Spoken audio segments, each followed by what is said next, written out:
In this video, I'll be covering every money-making method I've found so far this season on the Loverfella server. There are methods that will make you millions and methods that are just for the starter player. But enough about the video, let's actually start talking about these methods. So this season, farming is pretty decent. You can farm carrots, bamboo, netherwort, sugarcane. Every single crop does sell. All of these are great methods to making money since you can just make them bigger by collecting and replanting. Bamboo and sugarcane are really good since they don't need to be replanted, so that saves a lot of time for you to work on bigger and better methods in this video.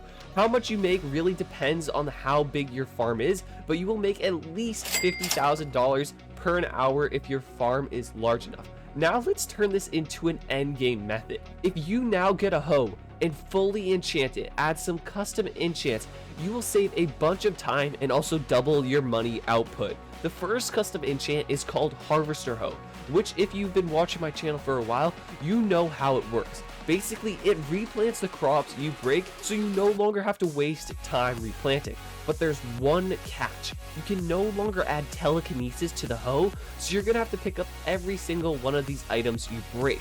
That's a little bit of a time consumer, but at least you don't have to waste time replanting. This is where you're going to want to switch to carrots, since carrots sell for the most.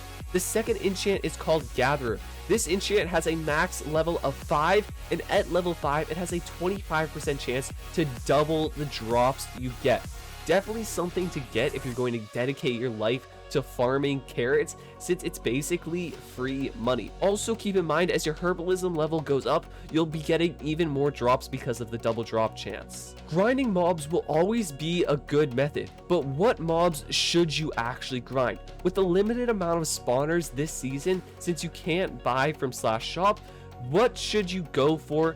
I would say to go for skeleton, since it gives a decent amount of EXP and is a pretty common spawner to find in the overworld. Also, you should add any extra blaze spawners you have lying around, since those are technically the best spawner for EXP. If you guys have made it this far, it means you really want to get rich on the Loverfella server. So why not subscribe? Because I'll be covering the Loverfella server and all future money-making methods that come out this entire season. But yeah, let's get back into the methods. Now with all of that EXP, you're going to want to head over to the infuser and buy some runes or lucky gems. Since there are so many good runes to help make money this season, people are willing to pay a lot for them. Harvester Hoe, for example, sells for at least $1 million. That is just insane right now. I'm betting if you guys are watching this halfway through the season, it's selling for upwards to 5 to 10 million.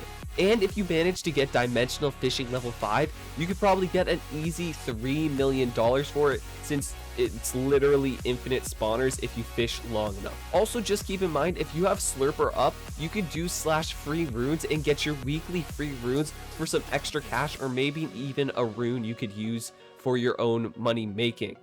Okay guys, hear me out. What if I told you there was an easier spawner to get that was the most common spawner on the server? This spawner would make you hundreds of thousands of dollars per an hour. Would you believe me? Probably not. But in fact, cave spider spawners are what I use to make my hundreds of thousands of dollars a day, or even millions. So the drops don't sell for much. You get about $65 per stack of string or eyes. It's garbage. Who are we kidding? But you can actually make 4 times that money if you just add a little extra work by getting a bunch of villagers and turning them into fletchners and unlocking the string trait. You can get 4 emeralds per a stack of string, which is about $400. That is almost 8 times the amount of money that you are making from selling the string normally. The only setback is that this method is going to take a couple hours to get enough villagers, since you're gonna have to breed them up a lot. But if you manage to get to day 20 in /daily, you're actually able to get a villager spawner, so that's gonna make it so much easier to do this method. Honestly, it's worth it, since all you really need to do is breed them and then wait for them to refresh. This is my setup I've been using for this method. Villagers here, spawner here. Basically, they're both loaded always at the same time, so the villagers are constantly refreshing. I don't have to AFK them as much, and then I just take the string and it's an easy access point. You guys don't even have to set up your own cave spider spawner for this. You could literally just set up your own villagers and then use someone else's grinder. Now that you're doing all this AFKing and staying in one area, why not make a little extra cash with an auto cactus farm? I don't really think there's much of a description needed for this. It's an auto cactus farm. You have it break automatically, flow into a hopper. Just keep in mind though, guys, this is something really big. You could get banned for this.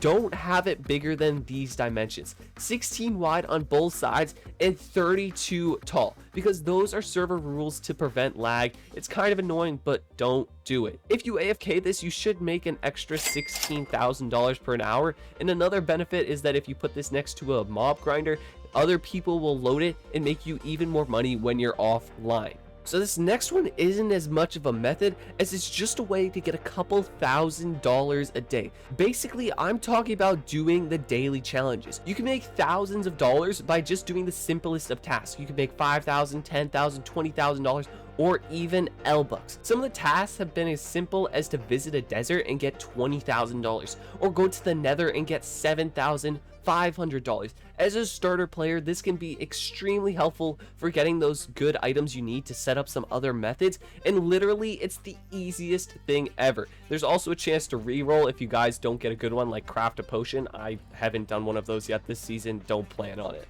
So basically the point of Minecraft is to mine, and that goes the same for the Loverfella server. But what should you actually mine? I'm not talking about mining in the overworld, going down looking for diamonds. No, that's not how you want to do it.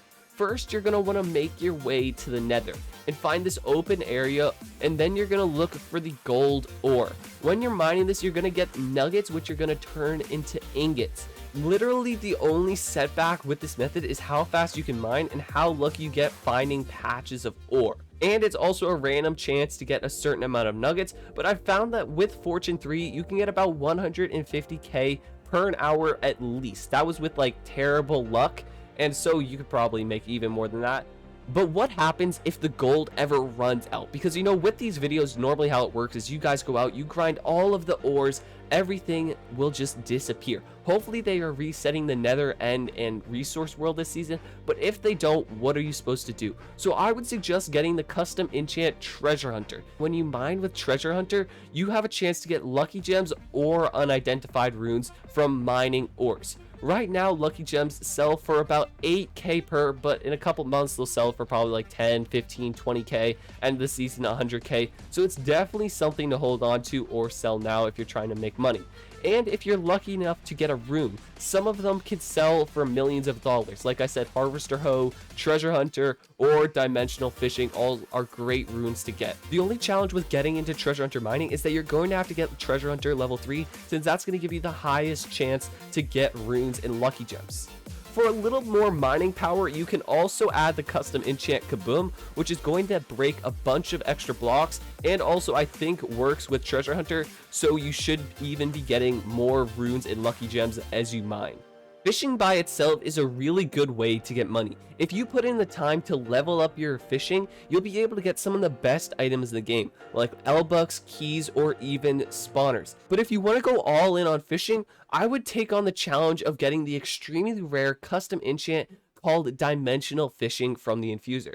This has a max level of 5, and basically what it does is it's going to get items from other dimensions, like magma spawners, elytras, blaze spawners, blaze rods, so many different things I can't list it all, even shulker shells. Like, that's pretty incredible. But the 3 big things you're trying to go for are magma spawners, blaze spawners, and elytras, since those all sell for over $100,000 right now, probably over $1 million in a couple months. I'm probably going to be doing some fishing of my own this season to get a max blaze spawner, because I really want to get a good source of EXP since runes are so important. Okay, every day when I get online, I head to the end dimension to get my daily shulker kills. Since I'm liquor, I can get about 14 kills every 18 hours, and that means I have a chance at 7 shulker boxes. With the current prices of shulkers, that's about 250k extra per day by just getting online and killing 14 mobs. And killing shulkers is only half of raiding the end. You also get elytra and dragon heads from ships, which will help you get even more money and is a great bonus. Something I did on my first day of the server, and I think everyone should try at least once, especially now that we have the resource world, is going out and trying to find spawners. This could save you thousands of dollars, or even make you thousands if you decide to sell them to other people. I think it's a great way to get some quick starter cash, and if they decide to reset Resource World and the Nether each month, you can get a lot of extra money just from exploring and finding spawners. Keep in mind though, if you're a non-rank, you need to get a Silk Touch pick before you can break any spawners. So getting a good spawner setup can be hard, since you have to invest hundreds of thousands of dollars or hundreds of hours trying to find these spawners. So what would you do if I told you there was a mob grinder that you could build for absolutely free? Well, this grinder is actually an iron golem spawner. Basically, what you're going to need to do is go out and find a village and then build the spawner there. Really, any design will work. But this method will not work if you only have one iron golem spawning every 3 minutes. You're going to want to build this all the way to build limit so you have a constant flow of iron. And depending on the design, you can make a lot of money, since one stack of iron ingots sells for $500. And all you needed to do was get 2 villagers and breed them. With people continuing to get elytras, there's more and more of a demand for rockets. But because there's no longer a way to get creeper spawners from the shop, few people actually have gunpowder. So for this method, you're going to want to go out and kill creepers in caves, or you could go grind gravel. Why gravel? Well, because as your excavation level gets higher, you have a higher chance to get special drops. And guess what? From gravel, a special drop is actually gunpowder. All you really need to do for this method is get an efficiency 3 diamond shovel and then go mine some gravel, and then I guess you could literally sell it like that or set up a paper farm. Nothing too complicated. This is really, I think, one of the best methods for starter players, since it's pretty easy to get an efficiency 3 shovel in the first hour or two, and then you grind that for a couple more hours. You're up to 50, 100k, get a good sword, go grind cave spider spawners, and then yeah, you have your first couple $100,000 and you can start investing into your own money making methods. So probably, as many of you have noticed about the shop this season, there are very few blocks you can actually buy. This is sad for a lot of people who want to build great, extremely giant bases to live in, since they have to go collect them. But if you want to be an entrepreneur, you could start a little business of your own selling stuff. It doesn't have to be blocks, but for the case of this money making method, we're just going to talk about blocks. You can really get any block and try to sell it, since most likely there's going to be someone out there who's looking for it or going to want to buy it. But I think the best blocks to sell would probably be quartz, wool, and concrete, since those take a while to get a lot of, and a lot of resources, a lot of time. And there's always going to be the mega rich people who won't care how much it prices, because they just want to build themselves a base. That's really the market you're targeting when you're trying to sell concrete, since it requires a lot of concrete normally for some builds.